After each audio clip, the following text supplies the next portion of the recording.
True Sports episode 107 is on. I'm Taylor Phillips. He's Louis Tenor. A 40-yard field goal attempt for the Raiders to try to tie it with 2:40 left. Kick is up and good. We're tied at 9. New York Jets, the New York Jets and the Las Vegas Raiders are tied at 9 on a 40-yard field goal with 2:36 left in the third quarter. Man, the Lions, oh man, a 41-yard field goal attempt as time expired in a slugfest. Yeah, I heard. What a game. Yeah, it was. Yeah, Goff, Herbert, both offenses were great. Yeah. Yet while the defense, both defenses kept breaking. Yeah. Like the opposite of this game. There's no offense. There's all defense. Right? I mean, Right. yep. The Lions converted on fourth and 14, or something like that. Let me take a look at this. Yeah. It's an article. It was on 4th and 2, not 4th and 14. My bad. It was 4th and 2 from the Chargers' 26-yard line. Goff fed Sam Laporta for a 6-yard catch, and then they took 3 knees to run out the clock to 2 seconds before calling their first charge timeout. Uh,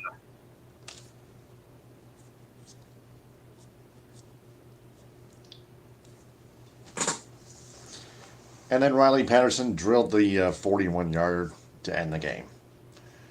It was the smart thing to do. that was. Dan Campbell and offensive coordinator Ben Johnson.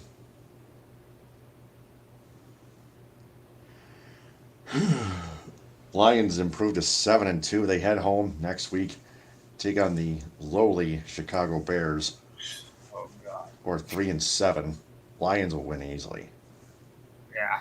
I don't even feel bad about that. No, I'm not taking the Bears the rest of the year. No way. No. Because every time I take them, they lose anyway. There have been blurbs that the Lions may be one of the best in the NFC. Yeah. Jim Nantz even said after the winning field goal, that we may see the Lions in Las Vegas Hmm. this upcoming playoffs. It's hard to imagine that, just a few years ago, the Lions were still like, a joke. And look what they've become now. Yeah, along came Dan Campbell and Brad Holmes. And Jared Goff. Yep. Yep. Sheila Ford Ham. I have to hand it to Sheila Ford Ham. It's because Dan Campbell has always had balls of steel. Yes. Yep, and Jared Goff said it was ballsy. It paid off. We love when he puts us in those positions to make those plays. He's got balls of steel, and today he showed it. Yes, he did. 533 total yards on offense to 421 allowed. I mean, that's a slugfest, not only in points but in total yards as well, by both teams. The Chargers, unfortunately for them, they fall to 4-5. But hey, it's competition. Yeah. You never apologize for a win. You take it Absolutely not. and digest it. When Wins it a win. tastes good, when it's hot and it tastes good. Yes. Oops. All right.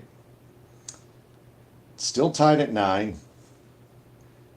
Winding down to the 2-minute warning. Oh, no, wait, this is the third quarter. My bad. So no 2-minute warning in the third quarter or first. Zach Wilson in the eye gets the snap. He's going to get hit from behind and sack. Fumble.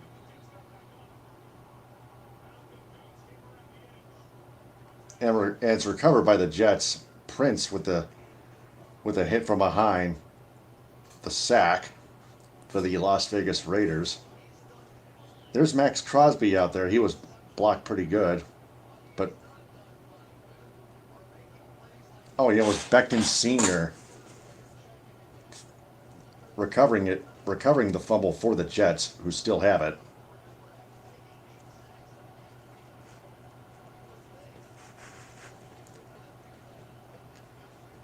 Three sacks by the Jets defense. 2 sacks by the Las Vegas Raiders. Zach Wilson in the gun, gonna throw deep downfield, overthrows his man, incomplete. It's 4th and 10. 56 seconds left in the third quarter. Still knotted at 9, and the Jets will be forced to punt the football from deep in their own territory.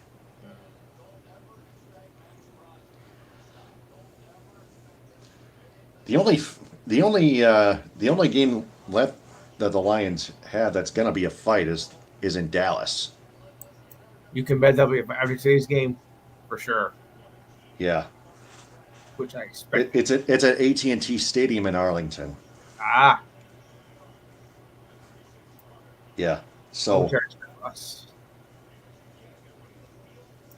yeah, because the Lions, the last time they played them, they lost 24-6, but that was when Anthony Lynn was their offensive coordinator. Right. But with Ben Johnson as offensive coordinator, oh my God. It's going to be another slugfest between Jared Goff's offense and Dak Prescott's offense. Well, that'll be fun. The Cowboys outscore the Giants 87-19. Wait a minute. Hold on. 2 games combined. Yeah, 2 games combined is right.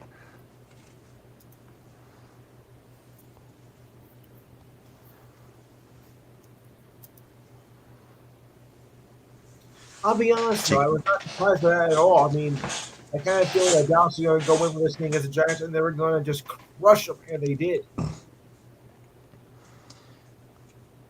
Let's see here. I'm trying to get the outscoring of the. I couldn't get it, but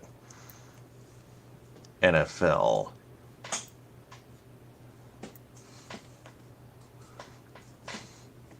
Oh, look, Aaron Rodgers is eyeing a return in December. Uh-oh.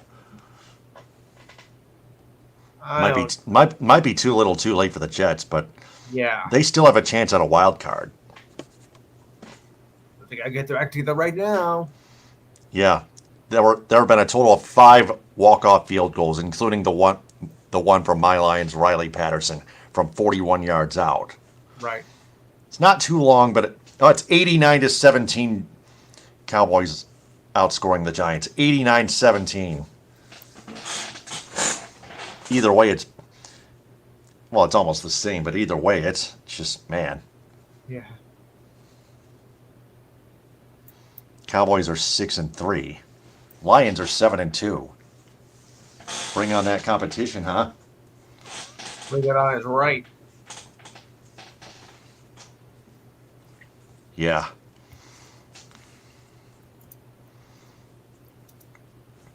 It just amazes me how some things change. Yeah. Some things in life, not just sports, but in life. Of course. Kyle Meinke tweets at K Meinke.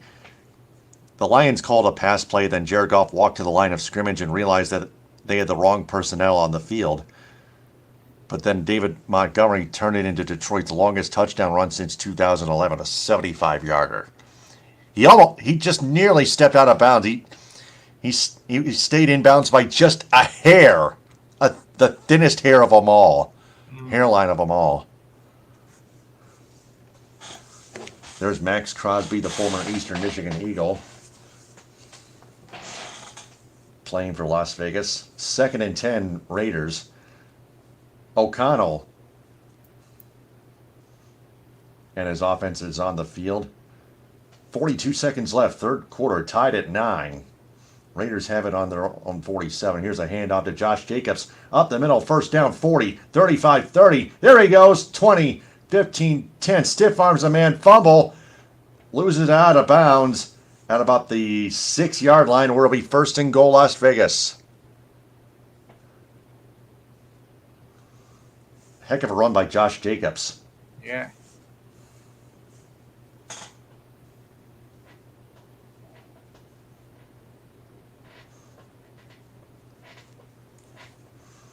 That was a 47-yard run by Josh Jacobs.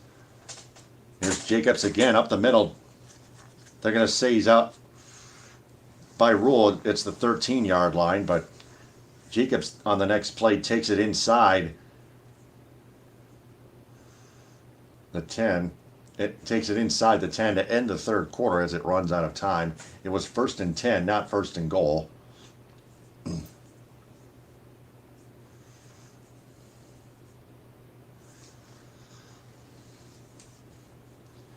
So yeah, the new rule is you get the referees have to mark the Yeah. lost ball and at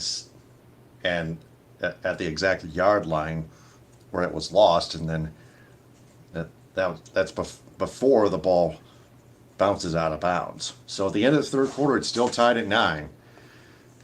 Lewis, take part one. All right. I think we'll start with the smaller scores first in the sports world. Most of the hockey games have ended. The Panthers over the Blackhawks 4-3. The Stars had a wild game and beat the Wild 8-3. My goal scoring is up this year in the NHL. At least I think so. The Canucks beat the Canadiens 5-2. The Rangers won in a shootout 4-3 over the Blue Jackets and tied the game with 11 seconds left in regulation before winning in a shootout. What a game that was. Of course, there was a goal that was called back, and they could have won in regulation, but that didn't do us well. After all, they did take about 10 minutes to get the call right. Oh, brother. What a game. All right, on tomorrow's schedule, it runs down like this. July 13th. Just 2 games tomorrow, as the Islanders take on the Oilers and the Avalanche take on the Kraken. So let's do the standings quickly while we have a chance. And it goes like this. In the Atlantic Division, the Bruins 11-1-2, 24 points. The not so Atlantic Division. Yeah. The Panthers are 9-4-1, 19 points. Your Red Wings 8-5-2, 18 points. Also 18 points are the Leafs at 8-5-2. 16 points are the Lightning at 6-5-4.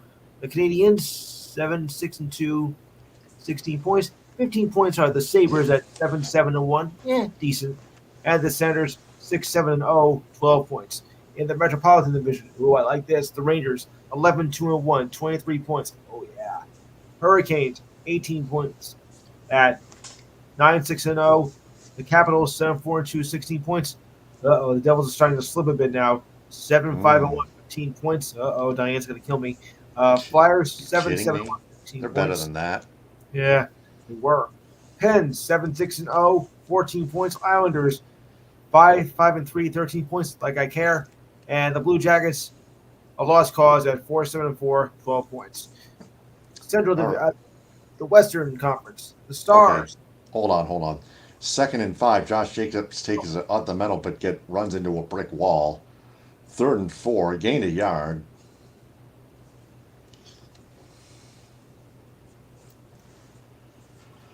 Third and 4, tied at 9, start of the fourth quarter. Clemens making that tackle. Comes off, jogs off the field to get some water. O'Connell in the shotgun, trips to the left. Now Jacobs in motion. O'Connell snap, play action. He's going to throw it into the end zone. It is caught. Mayer.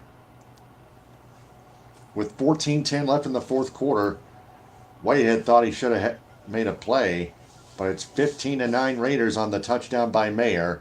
5 plays, 53 yards. 136 time of possession.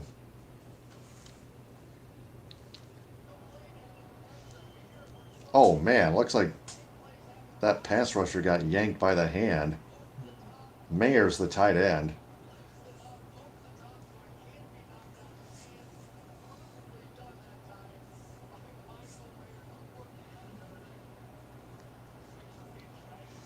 Colson on for the extra point. It's perfect. It's 16-9. Raiders.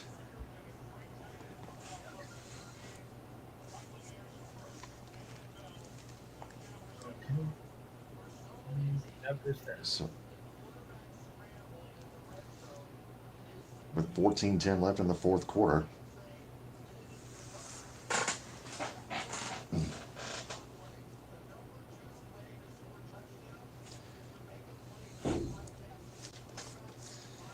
Jim Harbaugh got suspended for 3 games Yeah.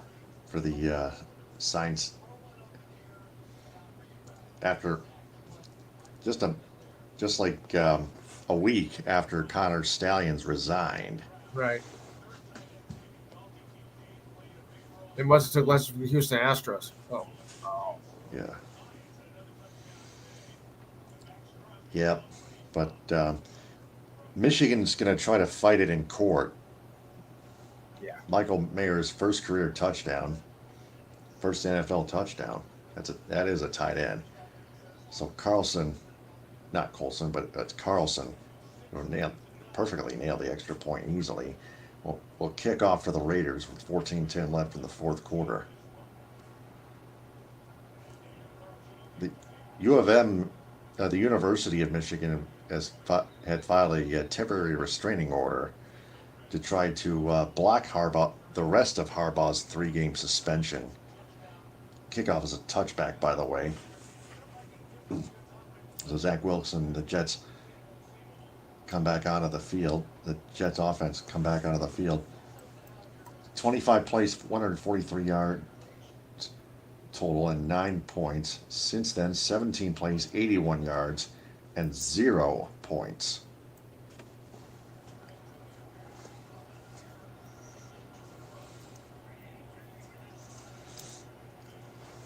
Zach Wilson, play action in the eye. He's going to throw deep on a screen pass. Caught. 40, 50, 45, 40. Gets out of bounds. Hall.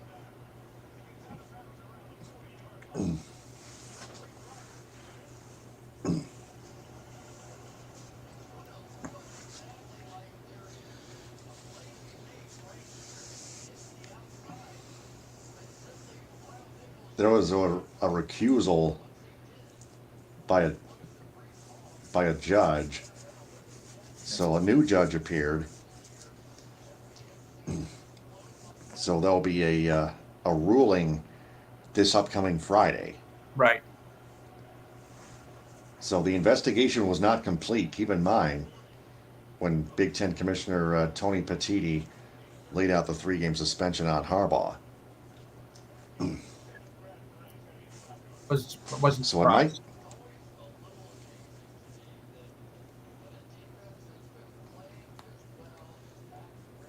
Because he thought that was evident. He thought there was evidence already. But the investigation's still not complete. Garrett Wilson, 7 catches, 84 receiving yards. Davante Adams, 6 catches, 86 receiving yards. Neither of them have a touchdown. Here's a backward pass, and it's it. And the reverse is incomplete, intended for Lazard. Sails out of bounds, off target. 2nd and 10.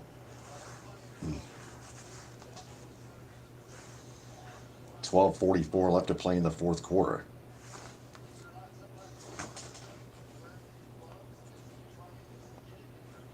Mikey Franco says, let's go Raiders. Thanks a lot. 2 receivers wide to the right, one tight end to the left. 1 setback. Wilson in the shotgun. Gets the snap. Stays in the pocket as he throws off target, incomplete, intended for the setback. Hall. Not Hall, but Hall's number 20, but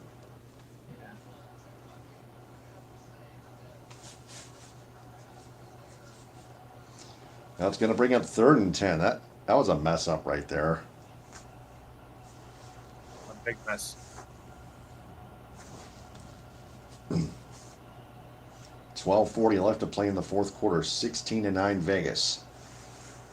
Wilson in the shotgun. Two tight ends to the left. A tight end and a receiver to the right. Split to the right. One setback. Wilson gets the snap. 5-step drop. He's going to split through a hole in the backfield, and Wilson has no choice but to get out of bounds and gain a yard on the far sideline. Fourth down, about 9 coming up. The clock continues to roll.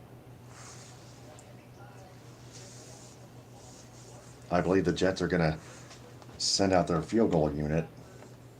Yep.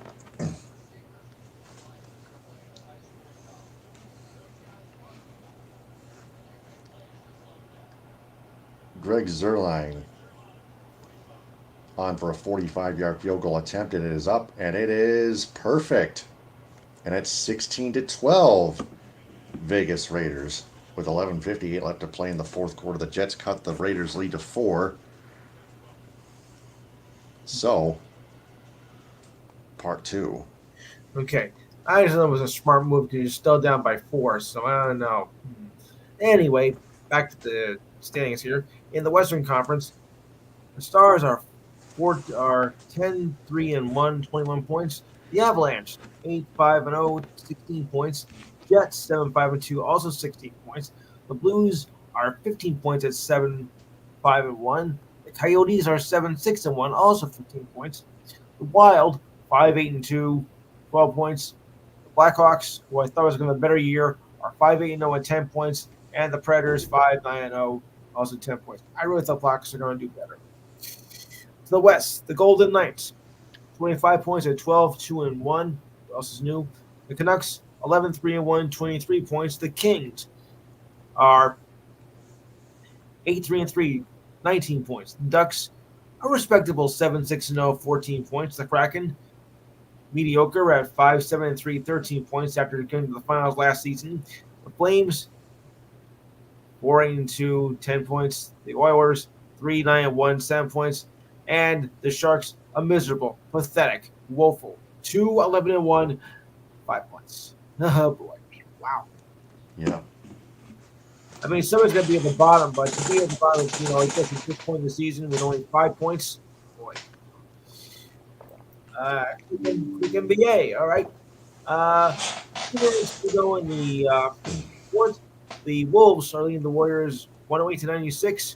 Cat has 21 points, 14 rebounds. That's Karl Anthony Towns.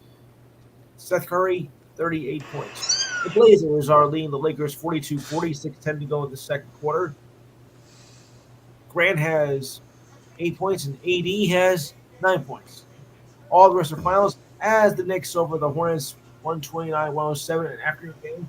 On second, I'll hold off on that because it's going back to play. All right.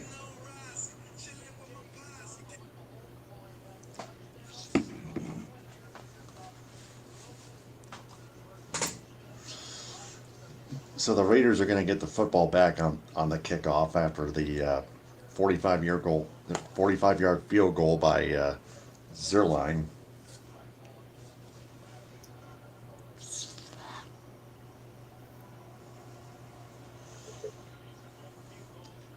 So the Raiders defense does its job.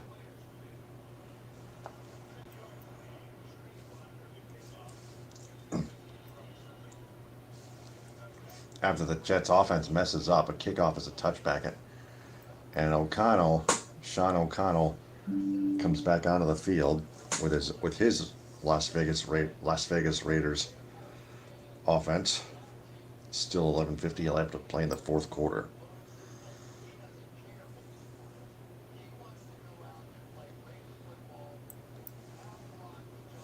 First 8 drives for Josh Jacobs, 16 rushes, 42 yards. 3 rushes, 46 yards rather.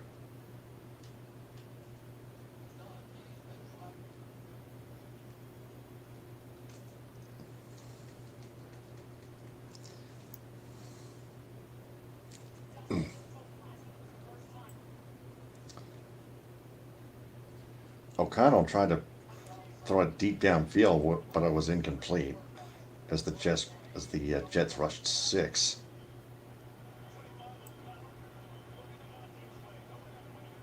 It was like, oh, it was just over Devontae Adams in double coverage. 2nd and 10. O'Connell in the shotgun. 2 receivers split left. Jacobs the lone setback.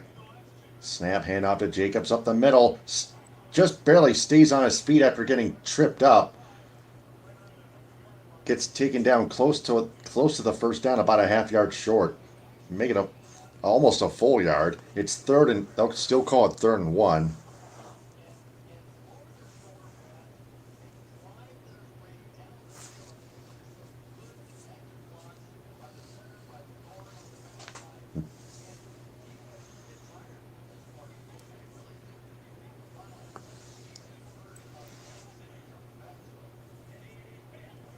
Third and a half yard. Pitch sweep to Jacobs.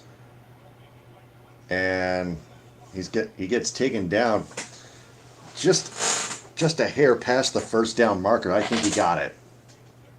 Yeah.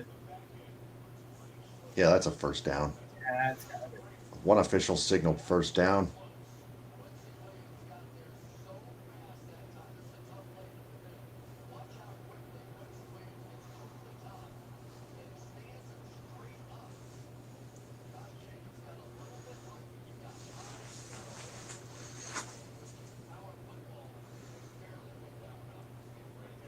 It's 1st and 10 Raiders from their own 35-yard line. O'Connell in the eye, 1 receiver left. Jacobs way in the backfield. He gets the handoff, tries to go up the middle, but the Jets defense is already there. They push him back. I'll bring up 2nd down. There's Sauce Gardner out over there.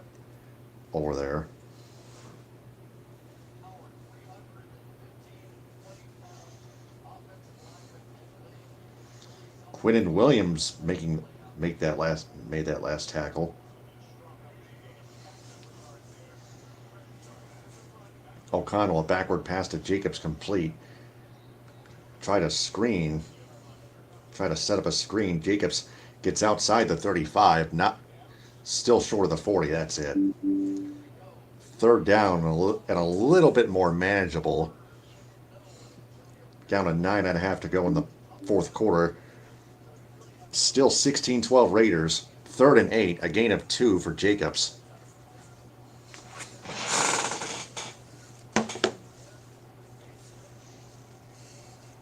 O'Connell directing traffic. Backs up to the shotgun, trips to the right. Now 1 in motion to the left, 2 to left, 2 right. Empty backfield. Jacobs shotgun snap. Throws. Left hash caught, but short of the first down. Like a half-yard short. Tough decision here on 4th down. It's going to be 4th and inches. Do the Raiders go for it or do they punt? Or do they hard count? Mosley gets taken out of the game. And he slams his helmet on the bench.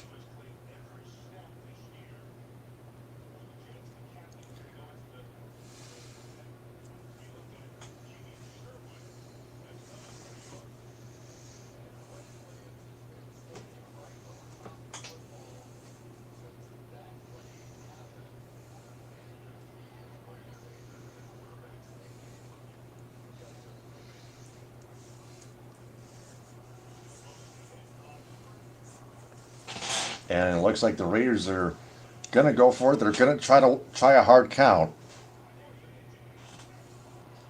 They snap it off and hand off to number 3. He gets more than a first down. That's Carter with 8:20 winding down the 4th quarter. The Raiders get more than 10 and a first down into Jets territory.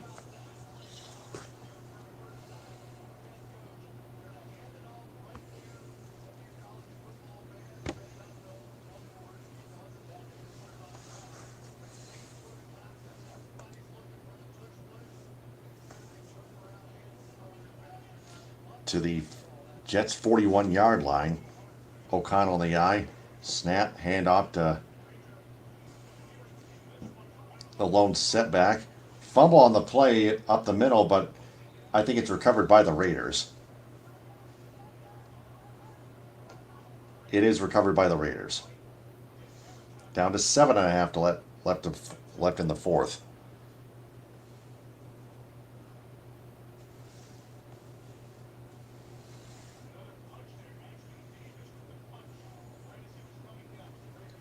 Looks like White was the ball carrier.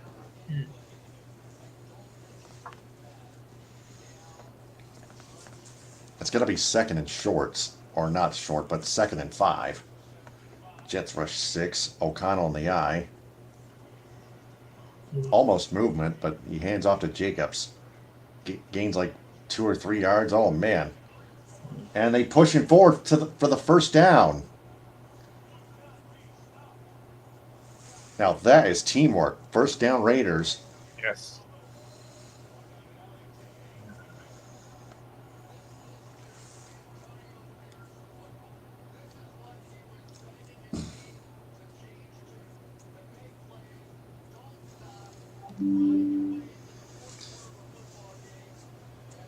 Raiders trying to use up some clock and try to score a touchdown to put this game away.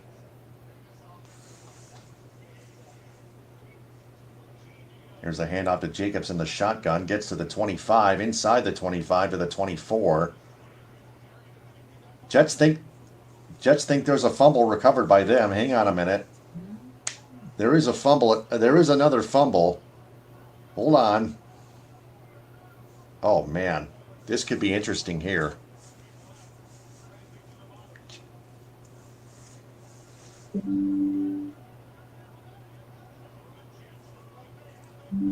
And the Jets recover.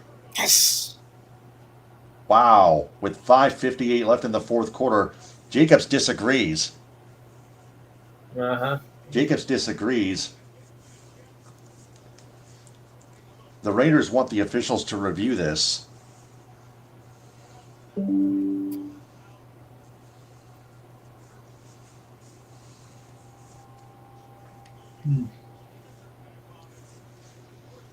Looks like, was he down by contact? Might have been. As of right now, the Jets have it 1st and 10. And they head to commercial break. Okay. And back we go. Okay, the Dicks are over the Hornets. 129-107. Ball had 32 points, 7 rebounds, 6 assists. Eventually Lonzo quickly Ball. at 17 points in, 9 assists. The Nets over the Wizards. 102-94. Coldable had 20 points, 7 rebounds, 4 steals. Miles Bridges, that is, had 27 points and 13 rebounds. Grizzlies over the Clippers, 105-101. Bane had 27 points, 6 assists. Paul George, 26 points, 7 rebounds, and 7 assists. Sixers over the Pacers, 137-126. Halliburton had 25 points, 17 assists. 17 assists, wow. Maxey, listen to this, 50 points, 7 rebounds, and 3 blocks. 50 points. Wow. Yeah.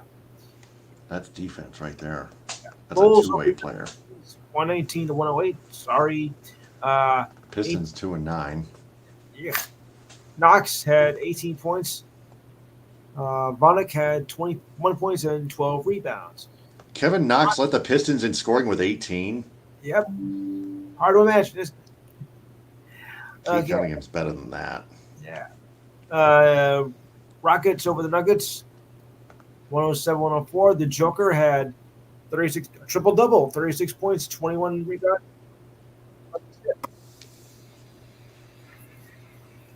Triple-doubles. So you not like them. Okay. Continuing on. The Mavericks over the Pelicans, 136-124. Irving had 35 points, 7 assists, 6 rebounds. Valkunis, 15 points, 10 rebounds. I'll finish this up next commercial.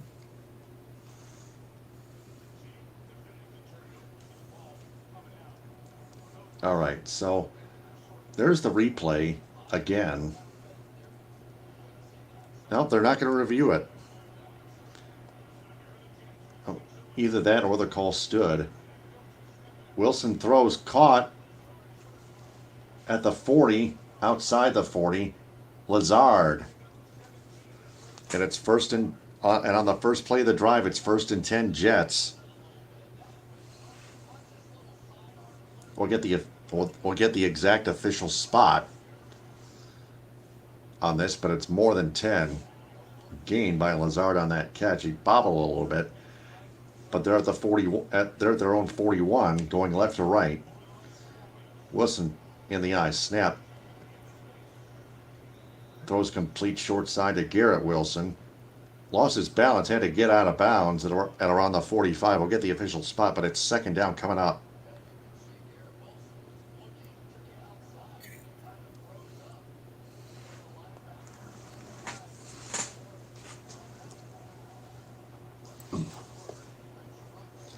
.506 winding down 4th quarter.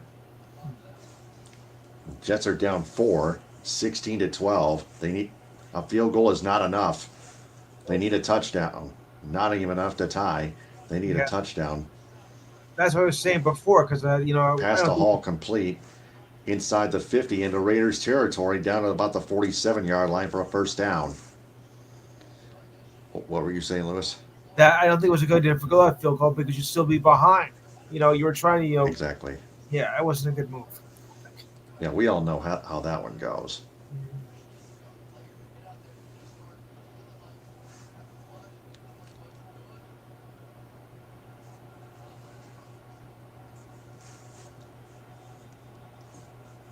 Wilson in the eye.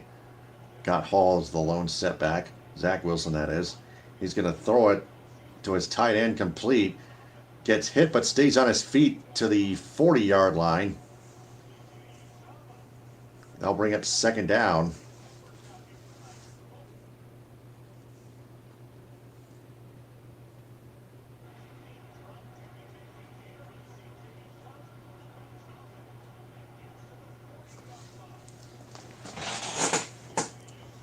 Still can't get the name.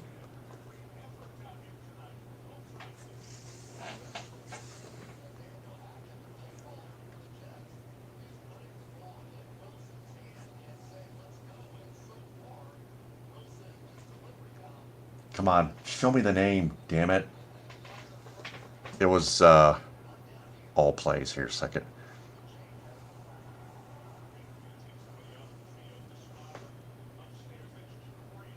That was like,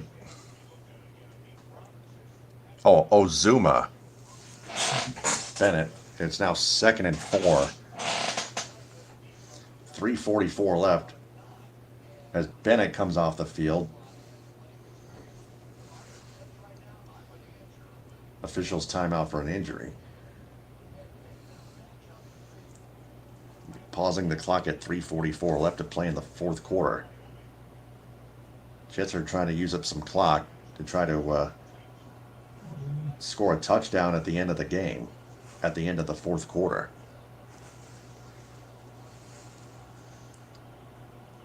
They're at the Raiders 40. Zach Wilson's going to throw deep downfield in coverage. Off the hands of Garrett Wilson and incomplete. Try to go for the home run ball, but Wilson was there. It was on target. Wilson just couldn't hang on. It's now 3rd and 4.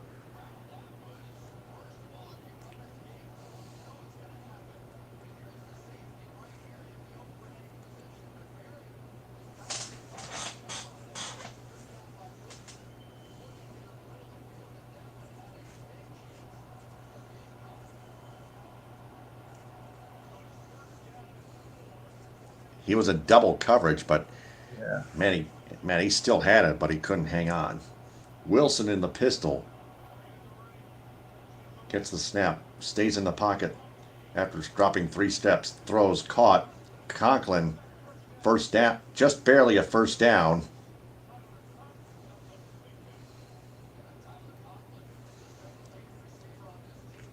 Just under 3 1/4 left to play in the fourth quarter.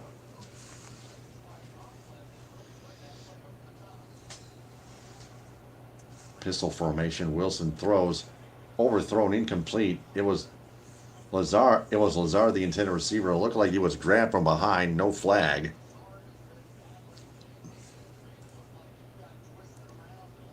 Pauses the clock at that incompletion. Pauses the clock at 3 minutes flat left to play in the fourth quarter.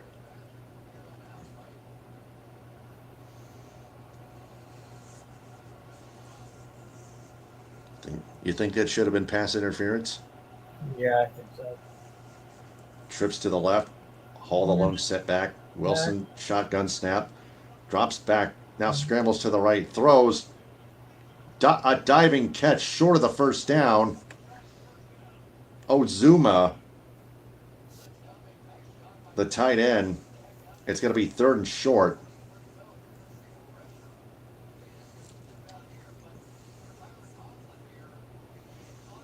Wilson was rushed out of the pocket by the left tackle, by the left defensive tackle.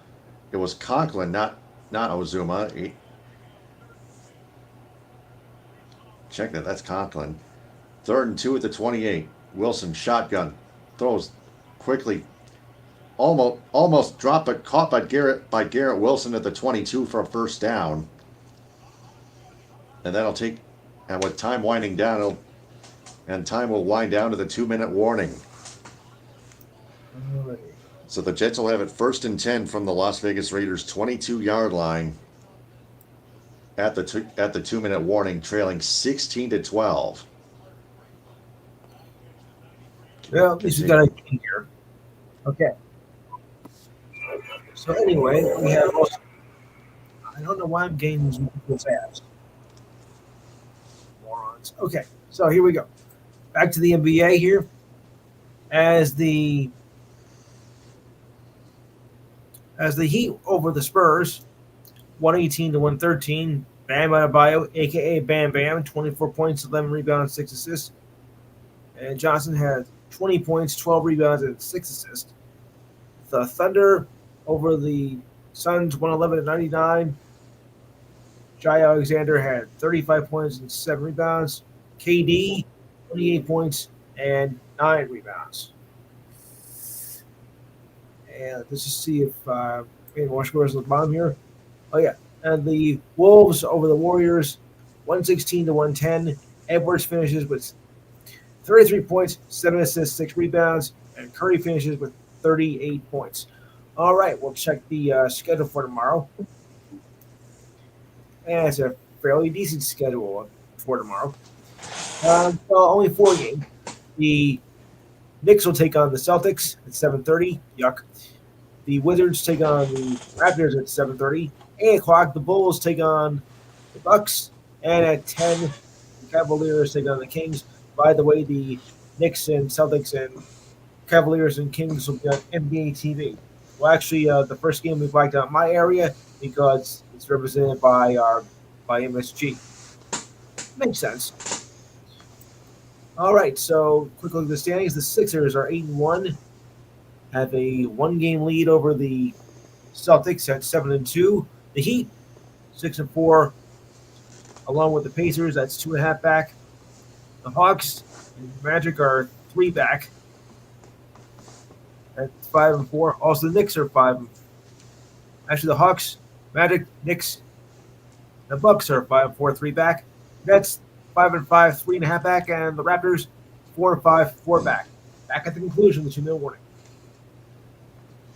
All right.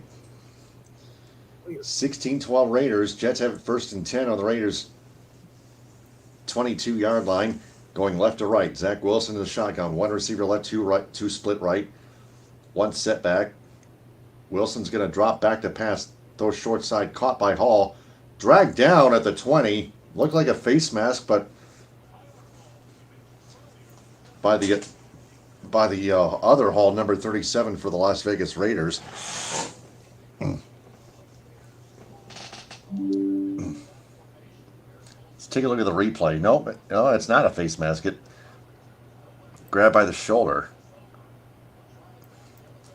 Two receivers left, one tight end to the right. Hall, the lone setback. Wilson in the shotgun on 2nd and 8 from the 20. 122 winding down fourth quarter. Wilson gets the snap, drops back, throws, intercepted to the 30, 35, 40. The Jets, remember, they still have all 3 timeouts left. 1:14 left to play in the fourth quarter. Small consolation. Spillane with the interception. That's the only Jets turnover of the game. And it came at the wrong time. Exactly.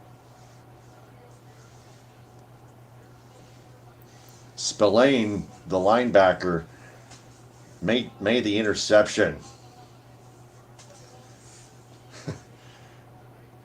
Really good way for a linebacker to help the secondary out. Yes. Lazard stood there like a stool pigeon waiting for a pass. Yeah.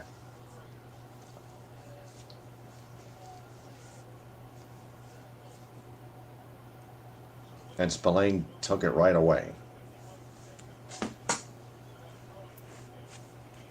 And the Raiders have it from their own 40. Now the Raiders have to get a first down and try to waste the Jets 3 timeouts. Here's a handoff to Josh Jacobs to about the 45-yard line. He fumbled his last carry. His other previous carry. The Jets call a timeout with 1:09 left. Spillane is fired up on his own bench in a good way, and that's a really good feeling.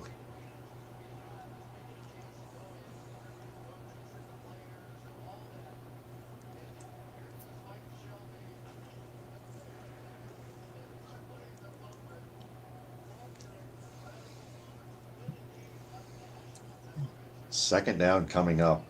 Second and about 5. Yep, 2nd and 5. Raiders from their own 45 going right to left. O'Connell in the eye.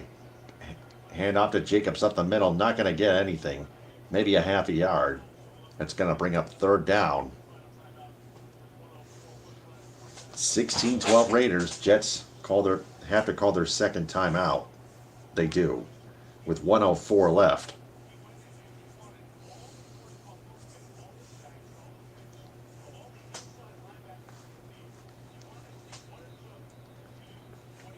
Mm-hmm. 16-12 Vegas.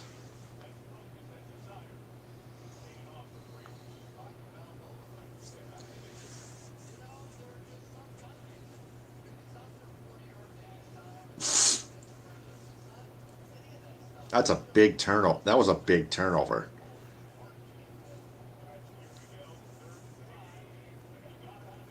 O'Connell on 3rd and 5 from the eye. He's going to drop back and throw. Batted away, incomplete.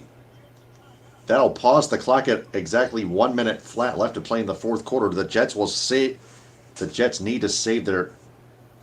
The Jets still have 1 timeout left. They will save it for now. Good. And force the Raiders to punt. Chance. Why are you even pondering?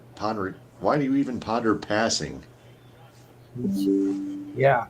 When you're trying to wind down the clock. Yeah, you should try to run it. Yeah, try to run it, yeah. The bonehead move. Cole on the punt.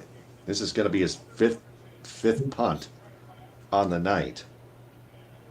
And there's a flag on the play. Delay of game on the Raiders punting unit.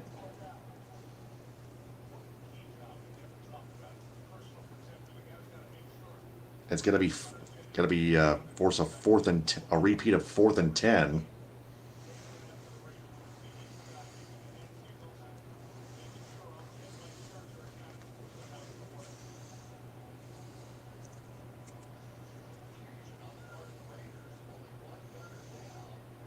Cole will punt again. Ball's on the spot on the 40, and Cole punts it away. He gets run into, but the ball bounces into the end zone for a touchback with 53 seconds left. Cole wanted a penalty for running into the punter, but he's not going to get it.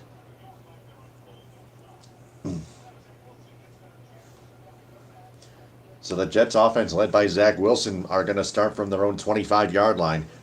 They have one timeout left, but they have to try to get out of bounds. They need, again, a field goal is not even enough, not even enough to tie. They need a touchdown. They're down 4. A field goal is 3 points. Raiders rush 4. 1st and 10. Jets on the 20, not the 25. That's in college football. My apologies. Wilson in the shotgun drops back 2 steps on the snap. Throws it down on the ground, incomplete. 49 seconds left.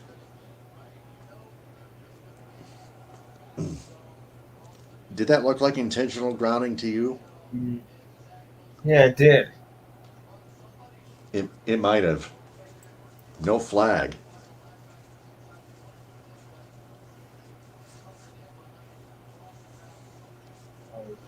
Wilson in the shotgun. He's going to throw a screen pass, and it's caught. Conklin, 25, close to the 30 for a first down. He's going to be a yard short. Clock will continue to wind down. The Jets are not calling their timeout. They're going to go on the shotgun on 3rd and 1. Wilson hit as he throws. It's caught. Conklin at the Raiders 45 for a first down. Oh man. Yeah. And the Jets have their one timeout. Now they call it. They call their 3rd and final charge timeout. 12 seconds left. Jets have it on the Raiders. Jets have it 1st and 10 on the Raiders 44-yard line.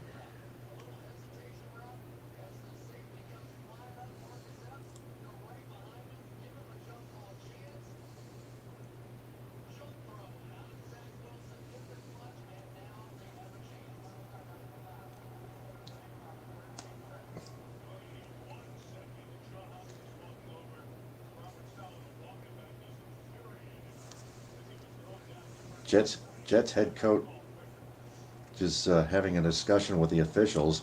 Yes. He's trying to argue with them about something. I don't know why. I don't know what it is. The officials put 1 second back on the clock. 13 seconds. The Jets. If the Jets don't score on this play, they have to get out of bounds. Trips to the left. Wilson in the shotgun gets the snap. He's going to scramble to the left. He's going to throw deep downfield, and it is overthrown, incomplete with 5 seconds left in the 4th quarter. 2nd and 10. 16-12 Raiders for now.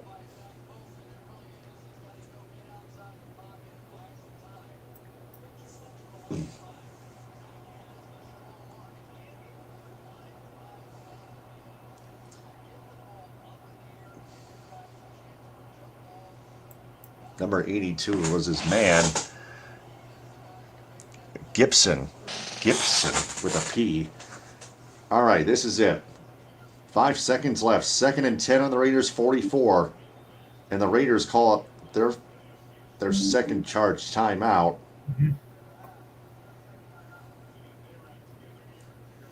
Still 5 seconds left.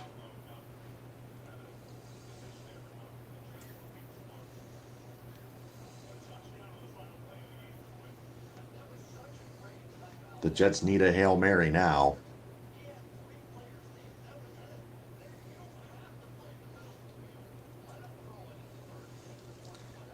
Raiders have 1 timeout remaining. They just recently called their second charge timeout. They may not even need to call their third. There's only 5 seconds left. 5 seconds left. All right, here we go. Wilson in the shotgun, trips to left, one right. Hall the lone setback. Wilson's going to drop back and get chased by two men, Crosby included. He's going to throw it in the end zone. It is batted down, incomplete, and the Raiders win it 16-12.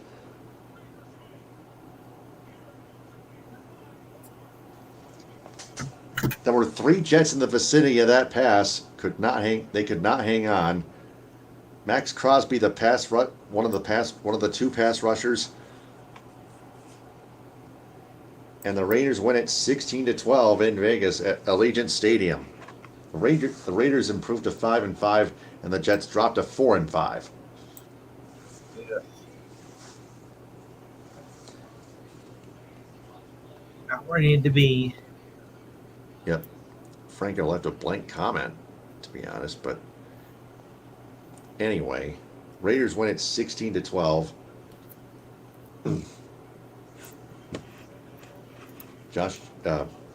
Davante Adams and Garrett Wilson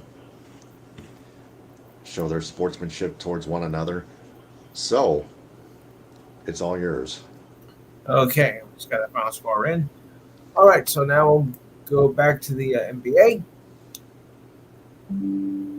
As let's look at the bottom of the standings for the Eastern Conference. Cavaliers are 4-5, 4 back. Bulls are 4-6, 4.5 back. Hornets 3-6, 5 back. Wizards 2-7, 6 back, and your Pistons 2-9, 7 back. It's early though. To the West,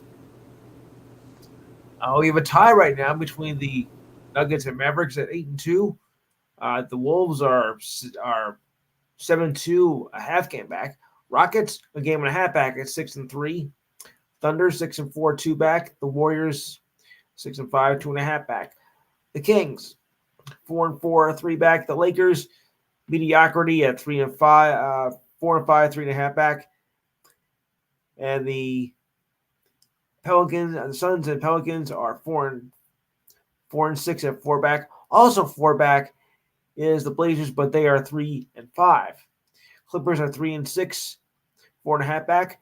The Jazz and Spurs are 3-7 at 5 back. Yes, and the Grizzlies are 6 back at 2-8.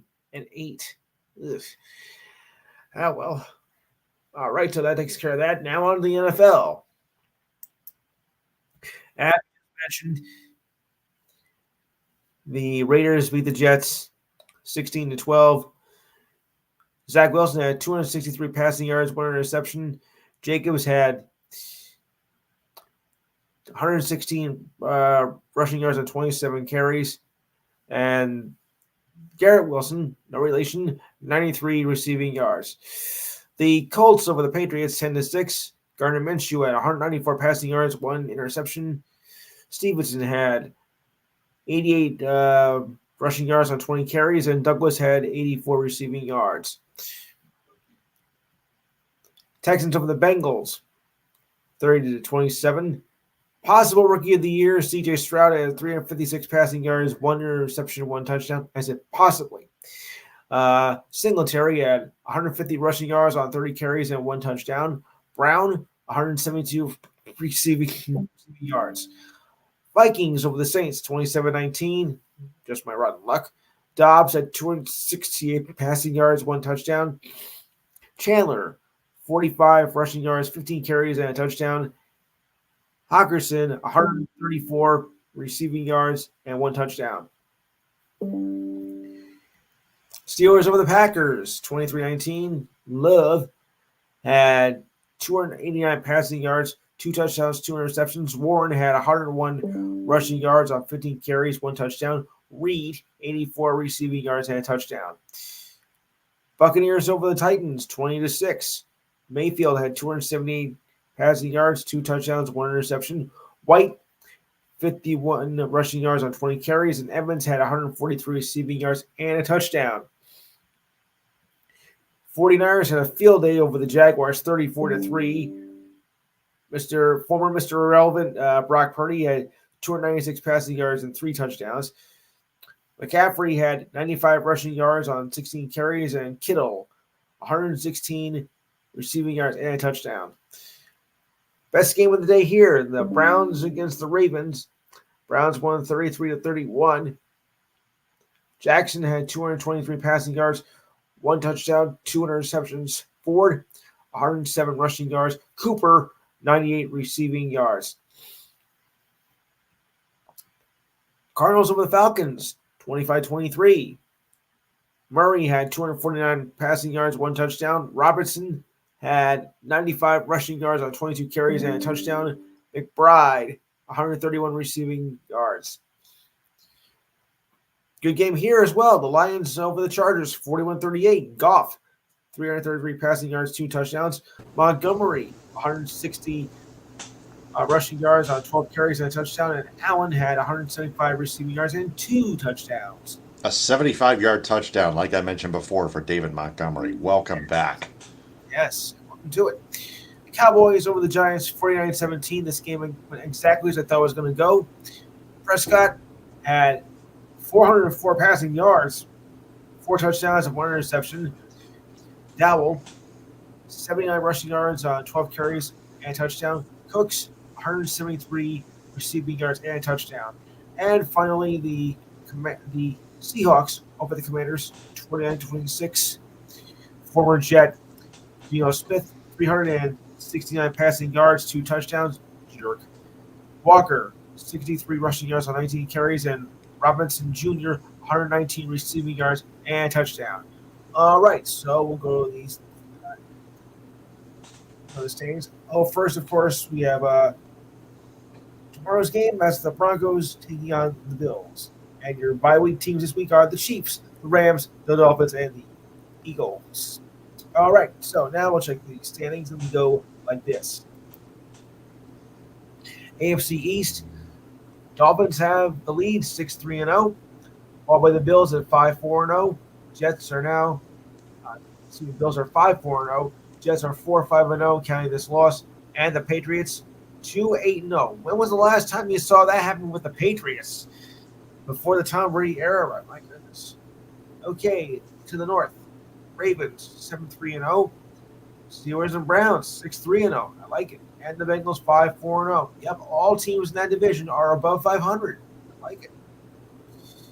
To the south, Jaguars 6-3-0. Texans 5-4-0. The Colts 5-5-0, and the Titans 3-6-0. In the West, the Chiefs 7-2-0. Raiders 5-5-0 thanks to this win tonight. Chargers are now 4-5-0, and the Broncos are 3-5-0. NFC. Eagles 8-1-0. Sorry to say. Cowboys are 6-3-0. Commanders are 4-6-0, and the Giants 2-8-0. Disappointment of the year, definitely the Giants. To the north, the Lions 7-2-0. Vikings 6-4-0. They're catching up. Yeah. Okay, Vikings are getting better. Packers 3-6-0, and the Bears 3-7-0. To the pathetic division of the South, the Saints 5-5-0. Bucks 4-5-0, as well as the Falcons. They say the Dirty Birds. I'm sorry, they're 4-6-0, and the Panthers are 1-8. Like I said, pathetic. And the West, we got a tie between the 49ers and the Seahawks at 6-3-0, Rams 3-6-0, and the Cardinals 2. All right, on to the headlines of the day. And we'll go, hold on before this happens. Okay, now we're good. All right, so now on to the news headlines of the day. I don't know if you heard about this. This happened late last night in Philadelphia, where 76ers guard Kelly Oubre Jr. had been taken to a hospital, a regional hospital in Philadelphia last night after he was struck by a car in Center City, which is close to where he lives. Spokesperson told ESPN. Oubre was hospitalized in stable condition with undisclosed injuries after being struck by a car early in the evening. The Sixers say he will miss a significant amount of time, but not the rest of the season. The report added that Ubri will work closely with Sixers medical staff, but did not provide information on his injuries. Representatives from the team, including Sixers president Daryl Morey, were with him at the hospital. The Sixers said Ubri was walking near his residence in downtown Philadelphia when the car struck him. City police said in an email that to the Associated Press that Ubri was struck around 7 p.m. local time while crossing the street at Center City and was taken to Jefferson Hospital. Police said there was an active investigation into the incident. Local station Channel 6 in Philadelphia reported police saying a silver vehicle fled the scene of the accident. Ubri joined the Sixers on a one-year deal from the Hornets in September, averaging 16.3 points per game and shooting 50% of the field. The Sixers do face the Pacers tonight. But I have an update with that. If you'll bear with me for a second, because there was an update on that earlier this morning. He's not going to be alive. First of all, I mean, surely he is, because being struck by a car, walking there, and he'd rather the hospital still. All right, so he suffered a fractured rib after being hit by the car in Central City. He was, of course, out for tonight's game against the Pacers and will be reevaluated next week. Ubri was hospitalized and released after being struck by the vehicle near Central City, where he is nearby. Like I said, he's lucky to be alive. Imagine that. Okay, so I'll continue on. LeBron James was questionable for tonight's game against the Blazers as he left with a calf contusion on Friday, the Lakers announced. James suffered the injury on Friday's win over the Suns in the in-season tournament. It occurred in the first quarter when James drove into the basket and took an unintentional blow from Kevin Durant. Kevin Durant's knee on his left shin. James guarded himself on the baseline for receiving treatment on the bench. After the game, James was seen walking with a slight limp and told reporters that his shin was sore.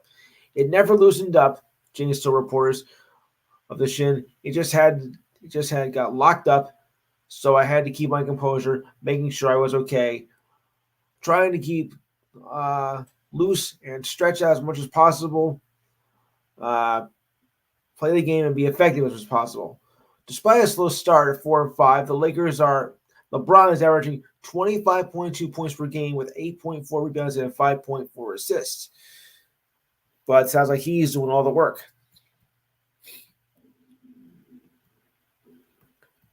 Because he's doing the scoring, while everybody else is like, yeah.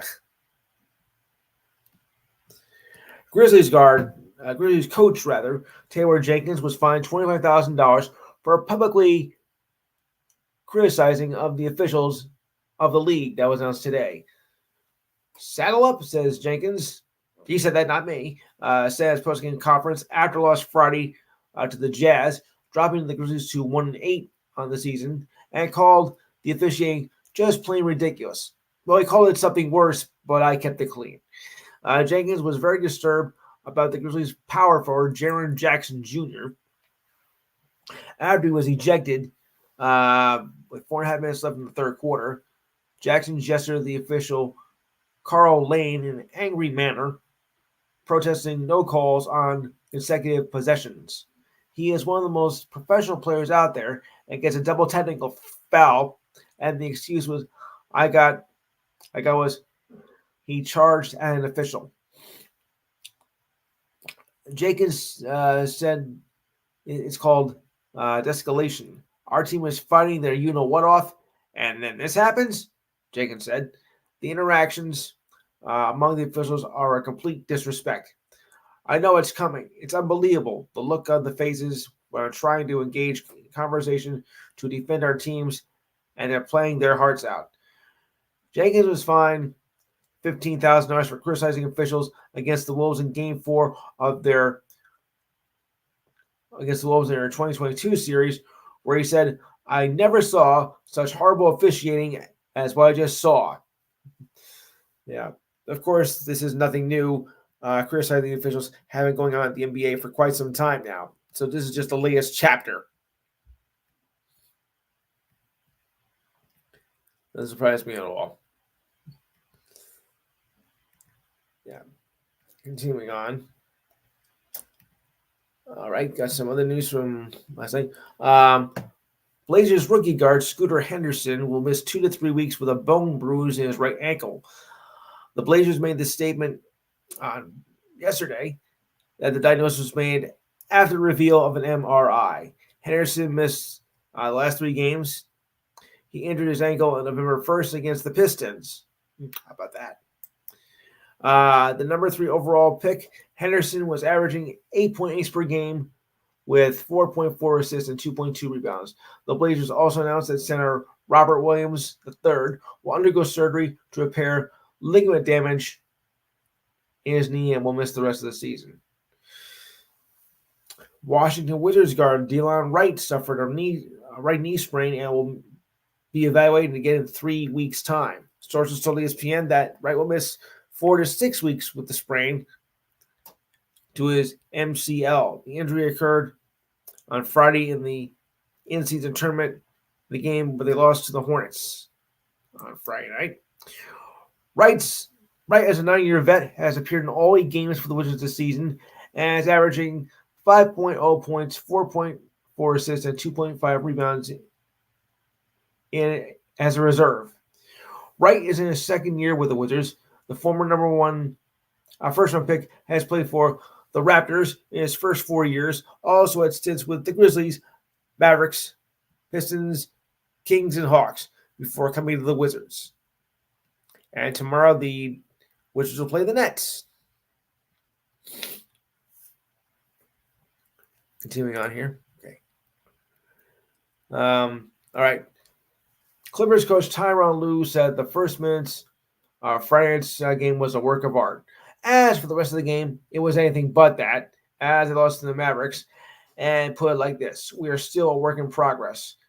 After James Harden arrived in a blockbuster trade from the Sixers. What's the worst it could be? Lue said after the game. Asked about his description for the remainder of the game. After the Clippers built a 12-point lead late in the first, he said, it's all going to be good. We will be all right, but we need to take advantage right now. The Clippers were 3-5 at this point, and 0-3 since Harden arrived, and joined future Hall of Famers Russell Westbrook, Kawhi Leonard, and Paul George in the lineup. The Clippers lost the last 3 games to the Knicks, Nets, and Mavericks by a combined 39 points. Despite the loss, Leonard, who scored 26 points, said, I still feel like we're learning for each other from the players and staff, and we saw that during this game. Even the last game having good leads, we just have to sustain, and once we get this figured out, we'll keep the ball rolling. So we got to stay afloat and confident and keep pushing each other. The Mavericks responded with a 35-4 run between the end of the first quarter and the start of the second quarter. The Mavericks led by as much as 32, thanks in part to the performance of Luka Doncic with 44 points, 6 rebounds, and 6 assists, and shot 17 for 21 from the floor. With numbers like that, yeah, I think it's safe to say you're going to come away with a win. The Blue Jackets activated Patrick Lane off the injured reserve list yesterday, and was available for the game against the Red Wings. He had been sidelined, taking hit from Calgary Flames defenseman Rasmus Anderson at the sound of the final horn in a 3-1 victory on October 20th. Anderson lowered the boom on Laney, and later was trying to score an empty net goal. Anderson was given a 4-game suspension by the league for the charge. At that point, the Blue Jackets lost 7 of the last 8. Now make that 8 of 9 as they lost to the Rangers tonight in overtime. A shootout, rather. What a game, though. I mean, seriously, what a game. Following Friday night's game between the Spurs and the Wolves, 2 of France's very large countrymen stood at half court at the Frost Center. Victor Wembanyama and Rudy Gobert swapped jerseys and exchanged pleasantries before battling on the court against each other. Both Frenchmen went toe-to-toe throughout the night, but in the end, it was Rudy who came up on top as the Spurs beat the Wolves. Wembanyama carried Gobert's jersey to the podium, finished with 29 points, 9 rebounds, 4 assists, and 4 blocks as the Spurs' comeback attempt came up just short. Wemby said the blocks on Gobert did not mean much at the moment, but maybe they will as he reflects on the game. Gobert had 11 points and 10 rebounds, and said he thought Victor had a great game and tried to force him to make difficult shots as much as possible. Gobert said he is proud of how Wemby is progressing. Wembanyama scored 13 of his 29 points in the fourth quarter as the Spurs tried to reclaim the lead. The Spurs led by as many as 10 in the second quarter before the Wolves took over and led by as much as 18 points. The Spurs made a last-ditch effort in the final minutes of the game and got within 6 points before the Wolves began to pull away at the end. Good effort, but came up just short. Yeah.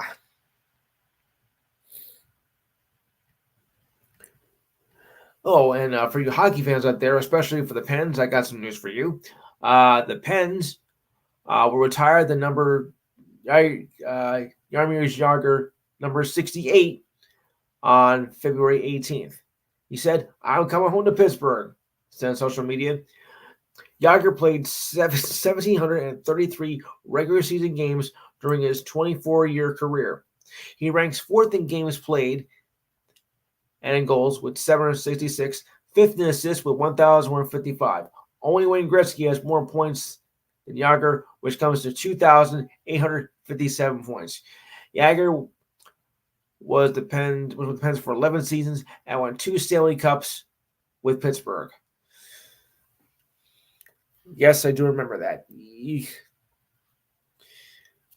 As I mentioned earlier, Blazers center Robert Williams III will be required to undergo surgery on his right knee. Williams, who suffered the damage to his kneecap and ligament damage during Sunday's last week's loss to the Grizzlies, is expected to return for the 2024-25 season.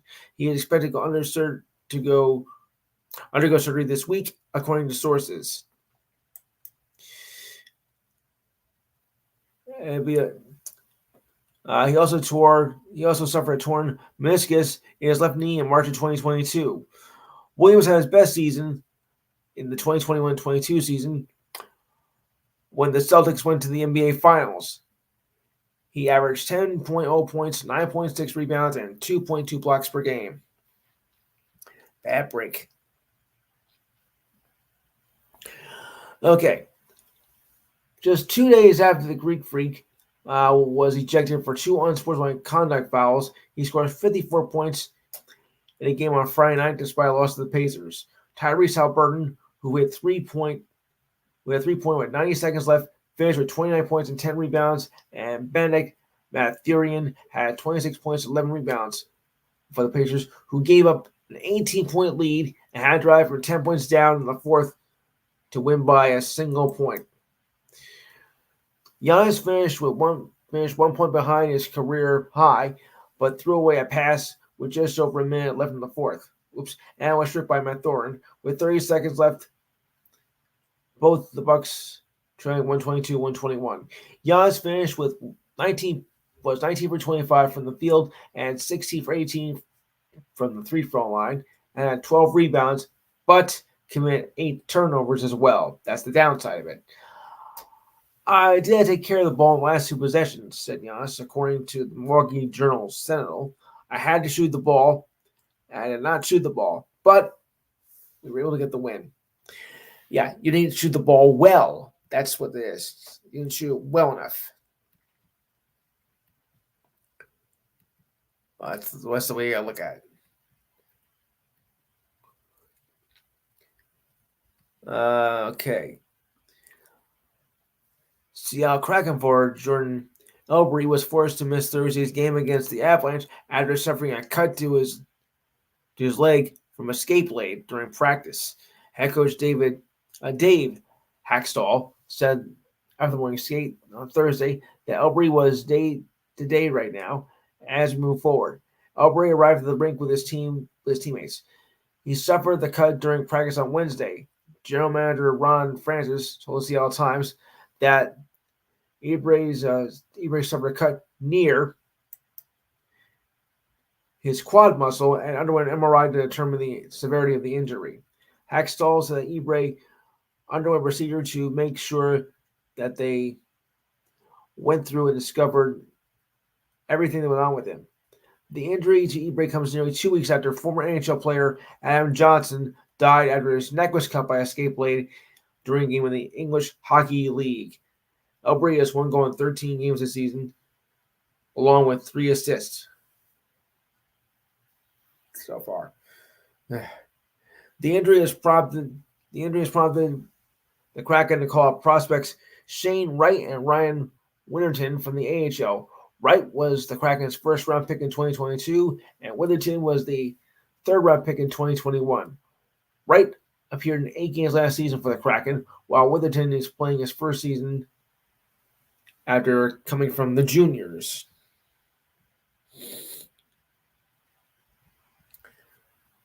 Pens goaltender Tristan Jarry has listed his day-to-day with a swelling around his right eye.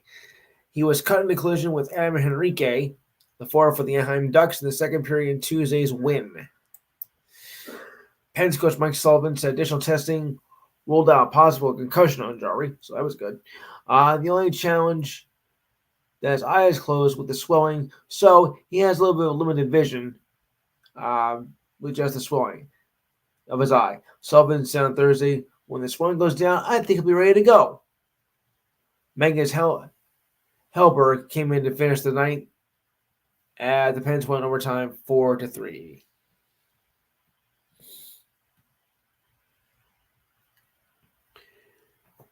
Nets guard Cam Thomas will be silent for 2 weeks with a left ankle sprain. An MRI confirmed that the injury was to one of the year's breakout stars.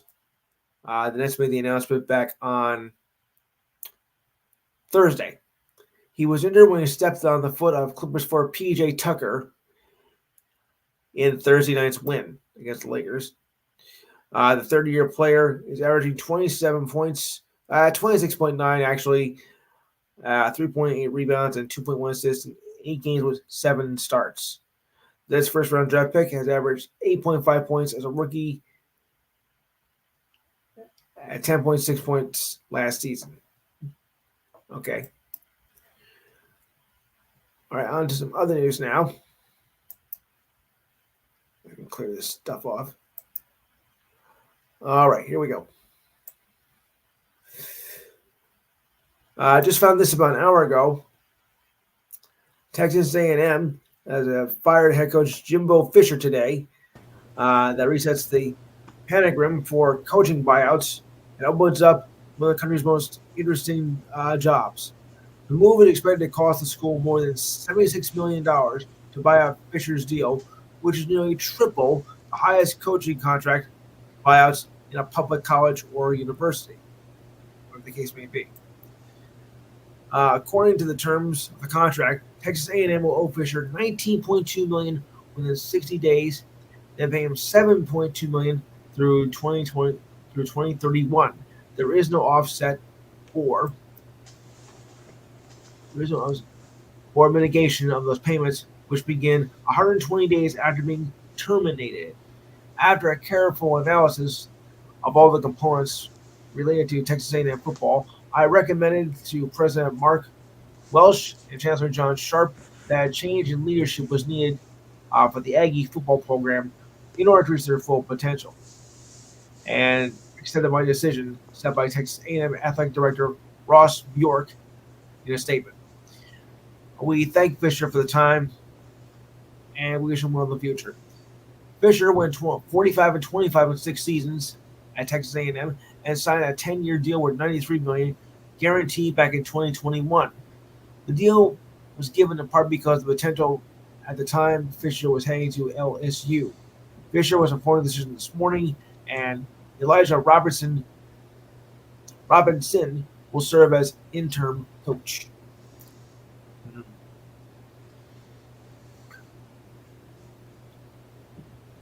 Patriots benched quarterback Mac Jones in today's loss to the Colts, which was early this morning, after throwing an interception in the fourth. And Coach Bill Belichick turned to backup quarterback Billy Zape with under 2 minutes remaining. The benching of Jones raises questions on if he'll remain with the quarterback down the stretch. He was pulled away twice this season for losses to the Cowboys and the Saints, but those games were out of reach by then. This, however, was different. The Patriots were at the 14-yard line with a chance to drive a game-winning score, but Zape got zapped with an interception, ending the Patriots' chances to win. Yes, I thought that myself. Zape got zapped. The Patriots are now 2-8 in the season, heading into the bye week, and whether they can use it. The Patriots have been driving for the go-ahead touchdown, advancing to the 15-yard line when Jones was intercepted by Julian Blackmon on a throw that fell way short. A way short line when Jones was intercepted of the intended receiver. LSU quarterback Jaden Daniels accounted for 666 total yards and 5 touchdowns and became the first quarterback in FBS history to pass for over 350 yards and 200 rushing yards in the same game as LSU defeated Florida last night. Daniels continues to make his case for the Heisman Trophy, leading the Tigers to a 7-3 overall record and 5-2 in the SEC. 2 touchdowns on 5 consecutive possessions, completing 17 for 26 passes for 372 yards and 3 touchdowns, and ran 12 times for 234 yards and 2 more touchdowns. If Daniels did not lock up the Heisman last night, he should be the lead candidate, said Brian Kelly. Unless the Heisman is about popularity. Look, if you want to be popular, okay, fine. But this is about being the best player in college football. He made history last night. If that's not a cause for leading candidate for the Heisman, then I don't know what is. And I think he's right.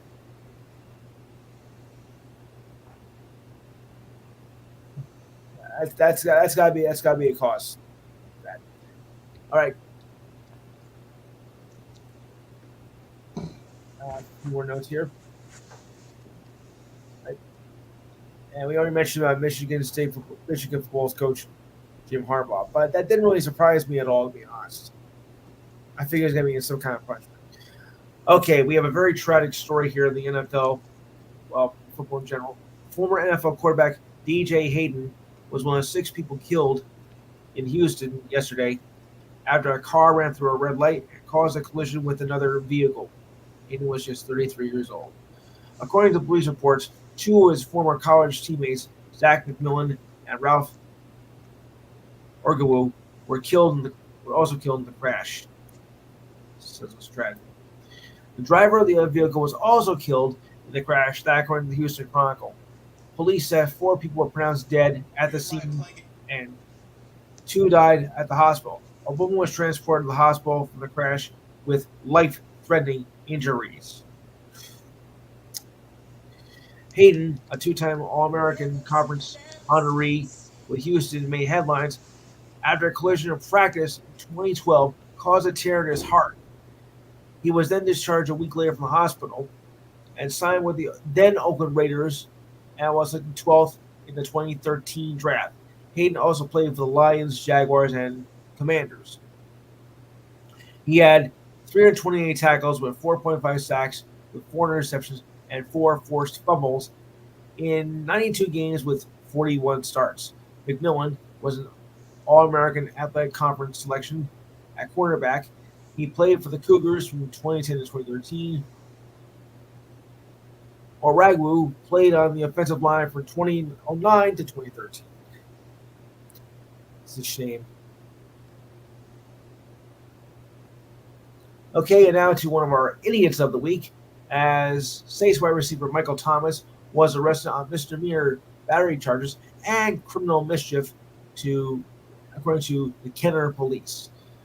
Thomas was cooperative and booked without incident. He was released 3 hours later of his arrest, according to police.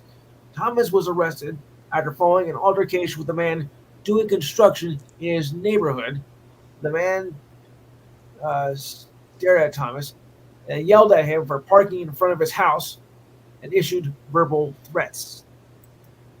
According to the statement, Thomas was also upset that the man, whose name was not been identified at the time of this report, began recording him during the incident and then threw a brick at his windshield, which didn't cause really any major damage at all. The man alleged Thomas did not want to be recorded, then shoved the man and knocked his cell phone out of his hands. The man told his local NBC station that the issue had been building up for several weeks after Thomas had stopped asking the workers to park in front of his house and threatened to throw something at the cars if they were not moved. The Saints said they were aware of the incident and were gathering more information. David Montgomery did return to the Lions after missing 2 games with a rib injury. Montgomery was available for today's game against the Chargers after being a full participant all week following the team's bye. Rookie Jahmyr Gibbs handled the majority of the workload in the absence of Montgomery, rushing for 152 yards in a win over the Raiders back on October 30th. So it's been a little while. Montgomery, who was injured in the October 15th victory against the Bucs, is the Lions' second leading rusher with 385 yards, 6 touchdowns, and 94 carries. Offensive coordinator Ben Johnson is looking for both Montgomery and Gibbs to get touches as the workload is divided. Oh, yeah. Pro Bowl center Frank Ragnow was also set to return after missing last week's game with a toe injury, and offensive lineman Johan Jackson was also expected to return after being inactive for the last 3 games with an ankle injury. What is this, a football team or a mass shooting? Jeez. All right, moving on. A lot of injuries are piling up. Okay. Idiot number 2. Former NFL offensive lineman Chad Wheeler was found guilty Thursday on 2 counts of domestic violence stemming from a 2021 incident that involved his former girlfriend. Wheeler, who was then a backup tackle for the Seahawks, was arrested in January 2021 after being accused of pinning the woman down and choked her until she lost consciousness. The woman, identified as Aaliyah Taylor, told police after she regained consciousness for the second time. Wheeler expressed surprise that she survived. Taylor's injuries include a fractured humerus and a dislocated elbow. Responding to the verdict, Taylor posted on X, "Justice has been served." Wheeler, who has bipolar disorder, said he was experiencing a manic episode during the incident, but that's no excuse. Taylor said she was not sure if the alleged incident is related to Wheeler's mental health. He pleaded not guilty to charges of first-degree domestic violence, assault domestic violence, unlawful imprisonment, and resisting arrest. Wheeler, who last played for the Giants, was waived by the Seahawks after the incident, and no other team has claimed him since. His trial was delayed several times as a result of continuances requested by the defense. A King County court found him guilty of first and second-degree assault and domestic violence, however, was found not guilty on unlawful imprisonment. Wheeler was taken into custody. He is scheduled to be sentenced on December 14th.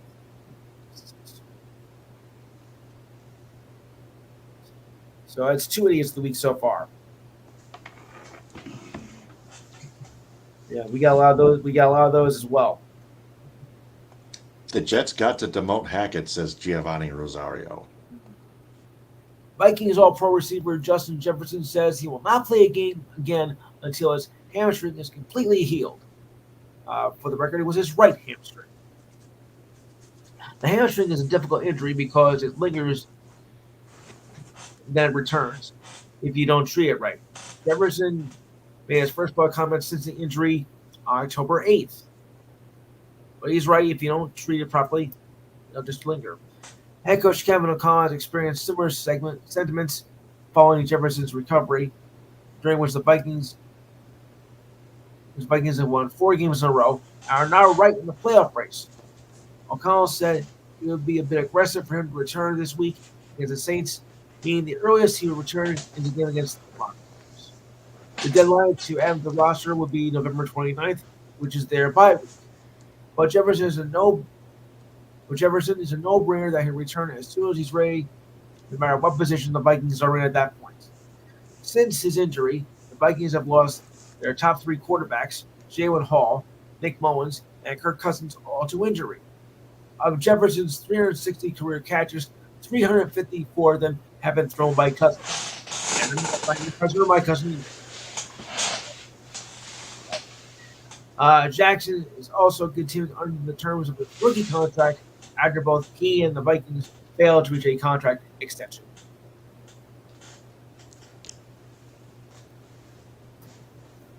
Okay, I have some good news here to mention, and I think you're going to like this. Angels two-way star Show Me the Money Ohtani, or Show Me Ohtani, will be donating about 60,000 baseball gloves to elementary schools throughout the country of Japan.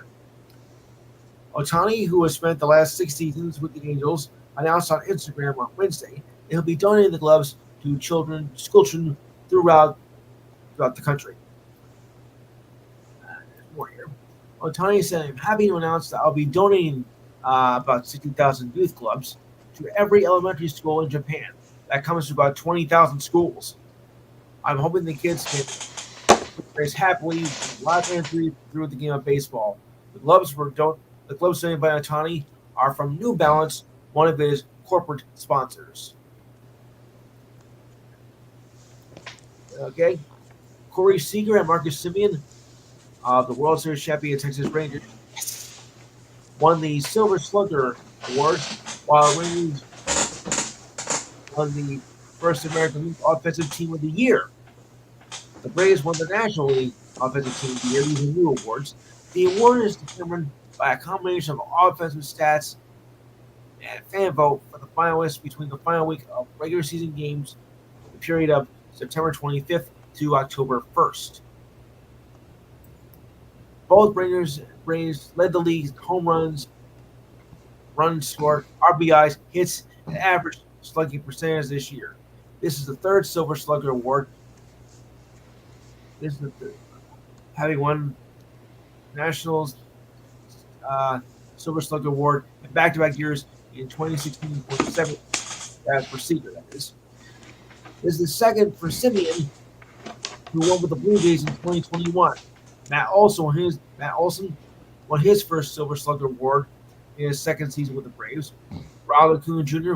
won his third award, and third baseman Austin Riley won his second. NL batting champion Luis Arnaz won his second straight after winning with the Twins last year.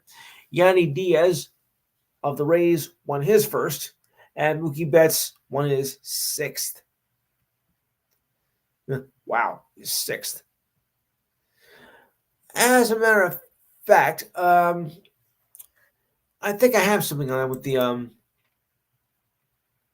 awards here, so I'm going to go to that because I'm going to run down this whole list here. Please do. Well, but the list I have, I should say, because the majority of the awards will be handed out throughout between tomorrow and Thursday, and by then I'll have it all ready by next week. So there'll be the American League Rookie of the Year, the National League Rookie of the Year, Manager of the Year, and the American National League. And that'll be later on. Okay, so your Golden Glove Award winners go like this. In the American League, center, Johan Helm of the Rangers. First base, Nathaniel Lowe of the Rangers, or I should say Nate. Second base, Andreas Ramirez of the Guardians. Third base, Matt Chapman of the Blue Jays. Shortstop, Jersey's own Anthony Volpe of the Yankees. Thank you. Left field, Stephen Kwong of the Guardians. Center fielder, Kevin Kleimer of the Blue Jays. Right fielder, the new Mr. October himself, Adolis Garcia, the Rangers. Pitcher, Jose Barrios, the Blue Jays. And utility man, Marcelo Dubon of the Astros. National League, center, Gabriel Moreno of the D-backs. First baseman, Christian Walker of the D-backs. Second base, Nico Hornier of the Cubs. Third base, Ke'Bryan Hayes of the Pirates. Shortstop, Dansby Swanson of the Cubs. Left field, Ian Happ of the Cubs. Center fielder, Brendan Doyle of the Rockies. Wow. Right fielder, Fernando Tatis Jr. of the Padres. Pitcher, Zach Wheeler of the Phillies. And utility man, Ha-Sung Kim of the Padres. To the Silver Slugger Awards. Center, Adley Rutschman of the Orioles. First base, Yandy Diaz of the Rays. Second base, Marcus Semien of the Rangers. Third base, Rafael Devers of the Red Sox. Shortstop, Corey Seager of the Rangers. Outfielder, Luis Robert Jr. of the White Sox. Outfielder, Julio Rodriguez, a.k.a. J-Rod of the Mariners. Outfielder, Kyle Tucker of the Astros. Designated hitter, Shohei Ohtani of the Angels. Utility man, Gunnar Henderson of the Orioles. National League. Center, William Contreras of the Brewers. First base, Matt Olson of the Braves. Second base, Luis Arnaz of the Marlins. Third base, Austin Riley of the Braves. Shortstop, Francisco Lindor of the Mets. Outfielders, Ronald Acuna Jr. of the Braves. Mookie Betts of the Dodgers. And Juan Soto of the Padres. DH, Bryce Harper of the Phillies. And utility man, Cody Bellinger of the Cubs. Quite a list, if I do say so myself. And a good one at that.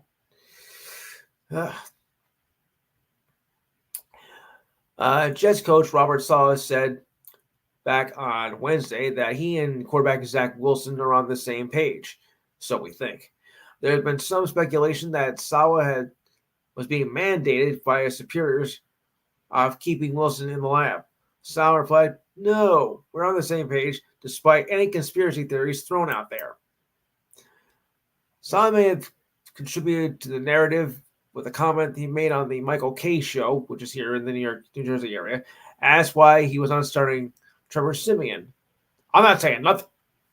Wilson has struggled since being selected second in the 2021 draft, but the organization has remained committed to his development. Yeah, right.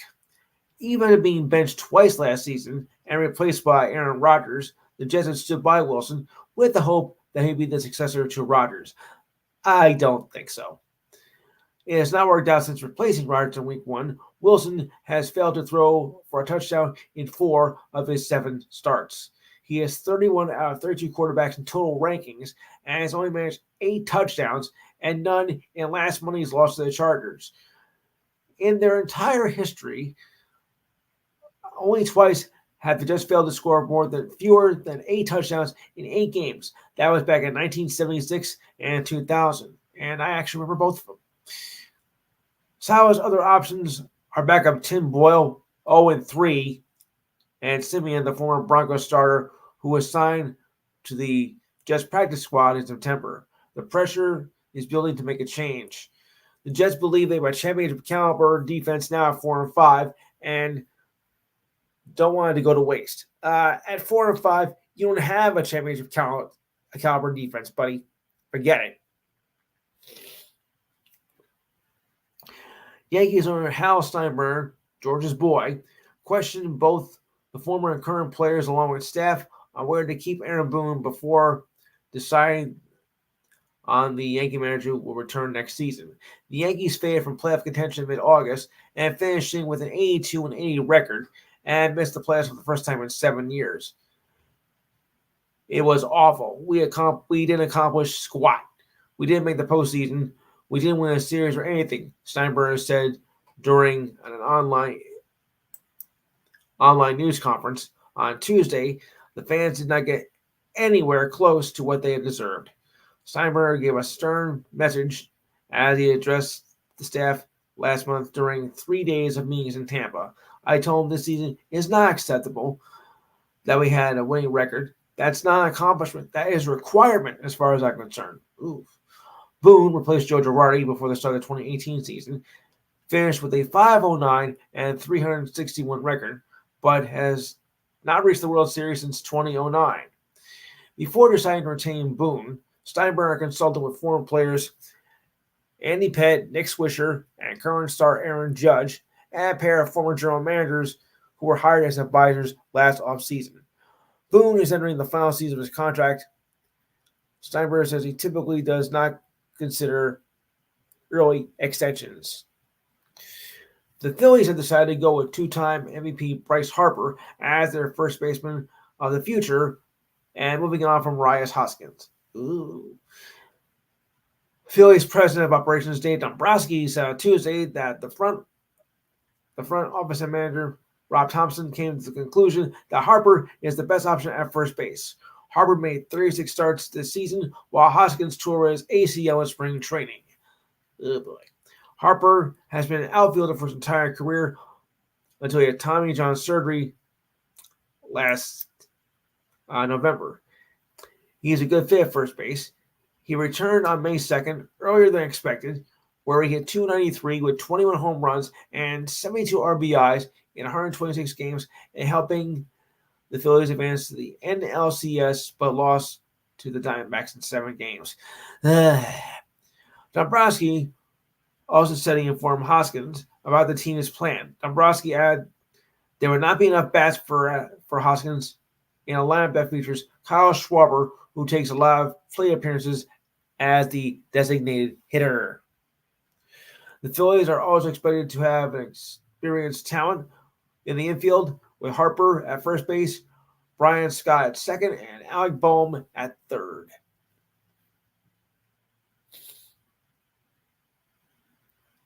Okay, let's see if I got anything else in here. Yeah. All right, and the Giants went with undrafted rookie quarterback Tommy DeVito in today's game against the Cowboys and did absolutely nothing.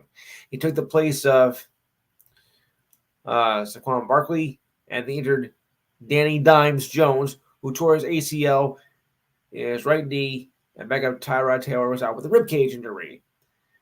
This is the first time in the common draft era that the Giants will go with an undrafted quarterback, and the 10th for anybody overall since 2010. And the second this season. Tyson Bagent started each of the past 3 games with the Bears. Mets left-hander David Pearson will miss 6 to 7 months with a hip injury, the Mets announced back on Wednesday. Pearson had a procedure to repair the labrum in his left hip on Monday at the special surgery in New York. The recovery window stretches into May or June, meaning he'll miss the first 2 months of the 2024 season at minimum.